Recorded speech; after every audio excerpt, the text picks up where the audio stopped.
Alright, the lights went out, so I had to make this video again. So it says a boy has 380 prize tickets. He wants to exchange for action figure. Okay, so at the booth, 5 tickets can be exchanged for a large, and 7 tickets can be exchanged for 2 small ones, right? So the boy wants 4 times as many small action figures as large. Based on the information, can the boy, so 4 times the small ones as the large, right? So basically small equals 4L, right? So based on the information, can the boy get 80 small action figures? If the boy gets 80 small action figures, right, that would mean that for every set, so for 80 small action figures, what's 80? What's half of 80? Because 2 of them is for 7 tickets, right? So half of 80 is 40. So I'm gonna put 40 here, right? And the large, so 40 small, right? So how many large would that have to be? This one's a little complicated, but let me just do it anyways. So 7 times 40 plus 5L equals 380. I mean, it's not complicated, but it's a little time consuming. It's not as easy as the other ones. Okay, so 7 times 4, 40, equals what? A total of 280. So 280 plus 5L equals 380. So subtract 280, subtract 280. That'll be 5L equals 100. So that'll be divided by what? 5. That'll be how many large? 100 divided by 5 is what? 20. So that'll be 20 large, right? Which here it says 20 large. So yes, right? Because 20 times 4 times the large gives you what? 80. Okay? So that means it worked. Okay? So that was a little tough. If you don't get that one that quick, I mean, it's not a big deal, because remember, to pass this test, you have to get like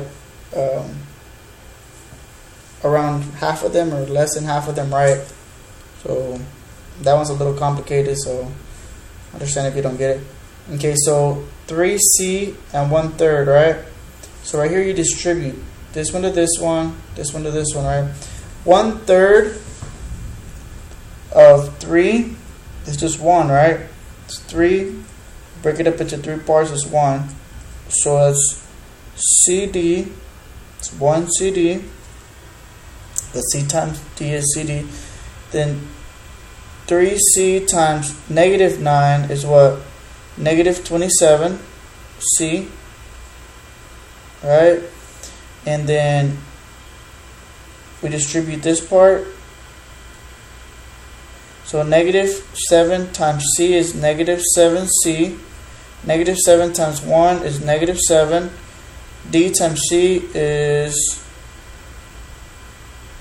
CD, right?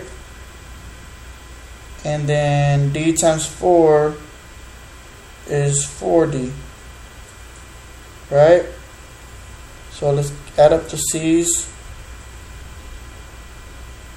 So -27 and -7 make a -34C. The only one that has a -34C would be A, right?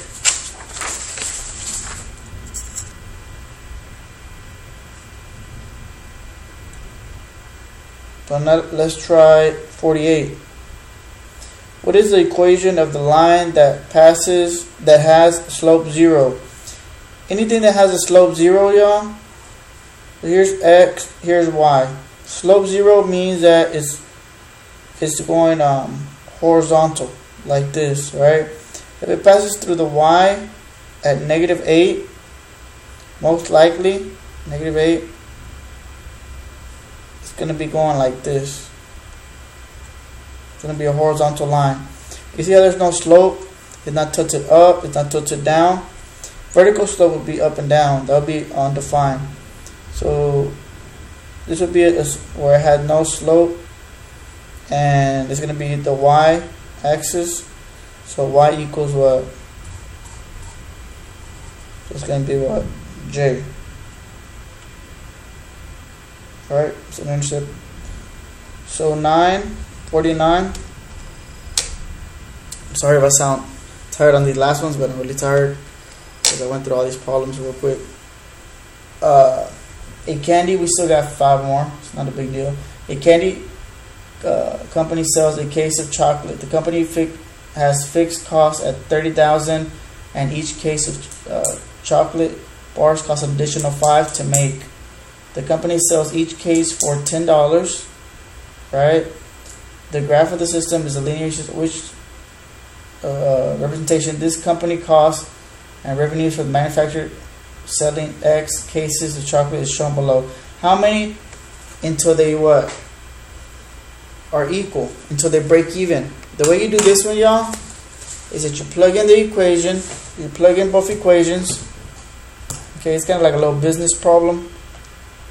You want to know when they break even, right? The cost and the revenue, how much everything costs and how much money they're making. You want to know how much they have to sell in order for there to be some kind of profit, right? So 10x. So the way you'll do it is you go to second table, right? And the way you'll see they break even, you type in these numbers. See these numbers here? 3,500. And you see how they're not the same? That means that they're not the same yet. Let's try 6,000. See how they're the same? 60,000. So that means that the answer would be B, when they're equal, when the two equations are equal. See that? That's how you do that one. Okay. Here, remember that if it's on top, it means, and they're all the same Z, right? So you add the ones on top, and the one at the bottom is going to be what?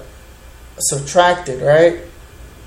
So here you have A plus B, A plus B.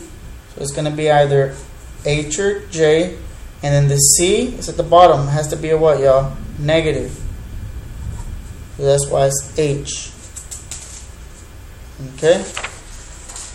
Here it says 51. Okay. And I can tell we're going to have to do a little analysis. Alright, so it might be a little tough, y'all. I might not like this one, but gotta do it. The principal of the school wants to use the information to help him determine if there is a correlation between the distance traveled, distance, that's your X, distance traveled, and the number of times it's tardy. Which statement is a reasonable conclusion? Before I read this down here, the dots are all over the place, y'all. There's no correlation, right? So let's look through here. I look at C, says what? No correlation, that's it, keep going. Right? There's no correlation. They're all over the place. Okay. 52. Inequality using a word problem, right? A tennis player broke the old record for the most matches won in a tournament by at least 2 matches, right? Which inequality can be used to find all possible values of T, the number of matches the player won in terms of R, the old record. The old record. Right? So here, so T, which one is it? T is the number of matches won, right? And the other one is the old record, right? So he won at least by what, yeah? By 2. right? So when it's at least, that means it's what? Greater than, right? So it's going to have to be either G or J, right? So it says at least 2 matches, right? So that means plus 2.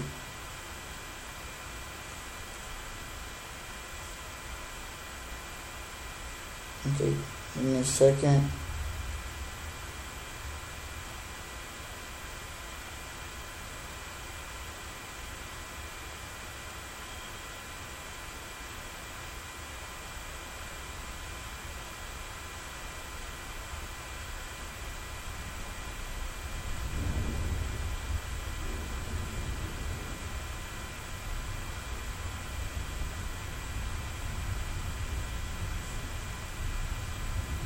My bad. Let me just stop right there. I'm gonna do the next one. I'm gonna do this on the next video.